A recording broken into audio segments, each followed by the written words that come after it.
Now, the city of Cape Town passed its 2023-24 budget today. This budget surpassed the year of World Cup infrastructure investment. It shows a 60% increase compared to the last financial year, or the ending one, and a 163% rise over the next 3 budget cycles. So what will be the key spending areas? Well, we're joined by Cape Town Mayor Geordin Hill-Lewis. He joins us now virtually. Mayor, thank you very much for your time. A 60% increase for the current financial year that we're going into.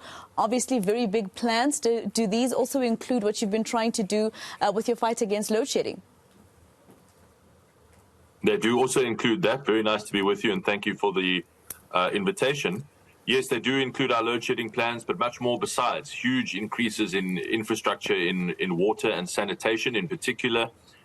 Sewage infrastructure in the poorest parts of the city, where that infrastructure is under tremendous pressure. So, you know, cities around the country should be building big infrastructure projects like this. So it's obviously an exciting day for us, because this is the biggest infrastructure budget on record since the World Cup. It's even bigger than the World Cup, in fact. But it's also you know, a slightly scary day, because we've got to deliver all these projects now and make sure we spend these budgets. But that's a good problem to have.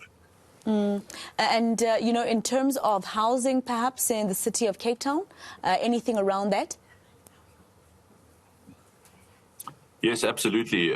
Several billion rand in housing projects, and of course our key focus is on releasing more parcels of land for social housing, which is subsidized rental housing in well-located parts of the city, in the inner city and in Bellville and Maitland and so on. So that remains our key priority. But of course, the fully subsidized housing, the so-called breaking new ground BNG projects, continue as well, and there's significant investment there. Explain to us rather the 163% increase in the next 3 financial cycles.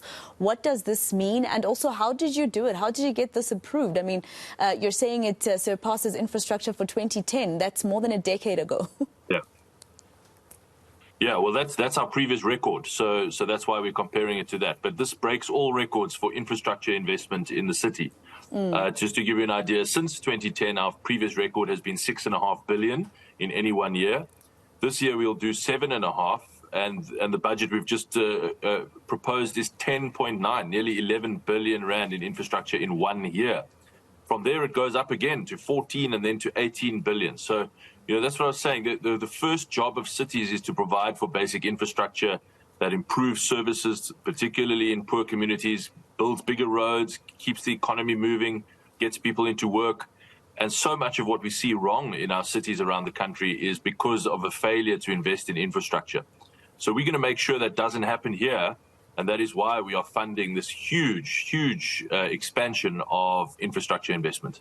Mayor, you know, I have to ask you this question. I can't let you go before I ask you this question. This weekend, the Democratic Alliance goes to its elective Congress, and I just want to know from you who you are behind. I know already with the deputy, you've already put your hand up for Solimalatsi, I believe. But in terms of who leads the party, yes, who will you be behind?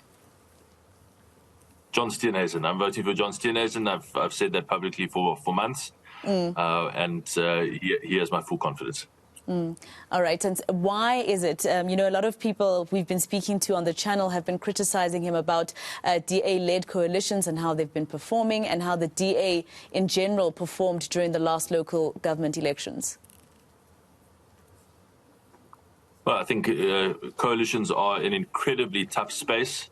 They are definitely our future, and we have to get used to them and figure out how to make them work.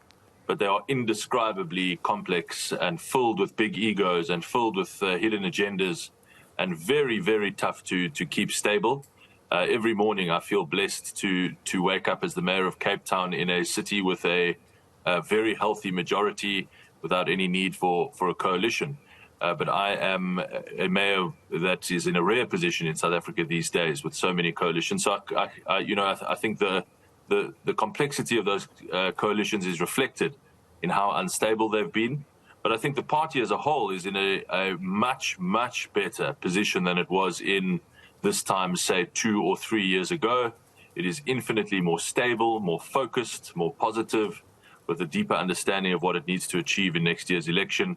And a great deal of credit for that must go to John Steenhuisen and his shepherding of this party of the recent years. All right, in closing and very quickly, Mr. Mayor, your assurance that your passed budget from today will not marginalise the poor in the city of Cape Town. Far from it. This budget is absolutely focused on investing better services in poor communities, particularly, as I've said, in the sewage space, where we've got a lot of work to do. On top of that, we have announced today significant expansions to our social safety net in the city to provide more free basic services and better protection for our poorest and lower income residents against big price increases, particularly in the electricity space. We have fundamentally rejigged our electricity tariff for what we call so-called lifeline customers, so lowest income customers, so that they get much more electricity at the lower tariff because of the changes we have made today to try and protect those consumers from this Eskom price hike. Thank you so much.